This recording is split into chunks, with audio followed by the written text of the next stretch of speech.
Menace dans la nuit de Marc Villard. Chapitre 1.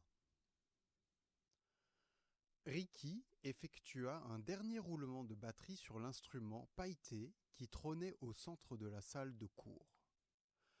Son professeur vint lui taper sur l'épaule et l'enfant rangea ses partitions et ses baguettes personnelles. La semaine suivante, il commencerait à répéter les triolets, une figure plus compliquée, mais il aimait la difficulté. La rue des Petites Écuries était bondée, comme d'habitude, et le garçon croisa une dizaine d'aboyeurs pour salon de coiffure. Des coiffures afro, bien sûr. Il dévala les marches du métro.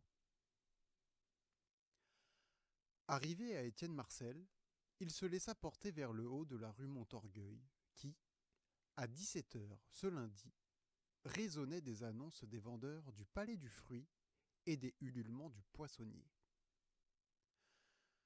Les parents de Ricky, peu enclins à vieillir à Paris, avaient laissé leurs 3 enfants se réunir dans leur appartement du quartier piétonnier.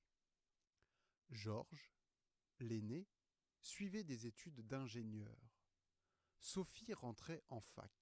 Et Ricky, 11 ans, vivotait en 6e. Leur appartement était situé pour moitié sur rue. Mais Ricky avait choisi la chambre sur cour pour plus de tranquillité. À 20h30, ils s'installèrent dans la salle à manger et Sophie raconta avec humour ses soucis de transport, car elle persistait à gagner la fac à bicyclette. Elle était militante écologiste. Georges évoluait entre la cuisine et la table du séjour, pendant que Ricky, très doué pour confectionner des desserts, mettait la dernière main à une charlotte aux poires. Sophie apostropha ses frères. « Vous avez pensé à l'anniversaire de papa ?»« Je n'ai pensé qu'à ça, répondit Georges.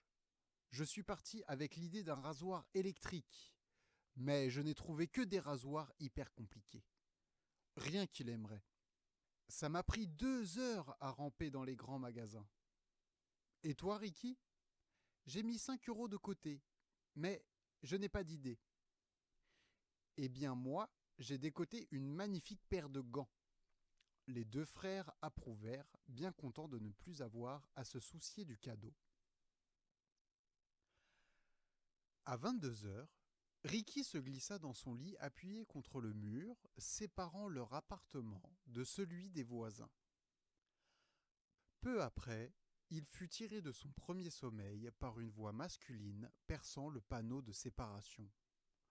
La voix grondait, puis un choc sourd fit trembler l'appartement.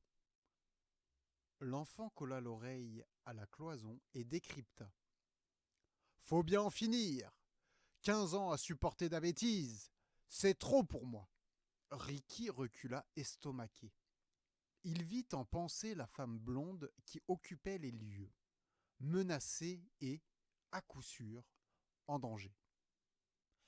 Il posa à nouveau son visage contre le mur, mais le silence régnait, seulement brisé par une radio qui fonctionnait en sourdine. Troublé, il resta un long moment dans le noir, les yeux grands ouverts, dans l'attente d'une suite à ce début de feuilleton. Puis, il s'endormit.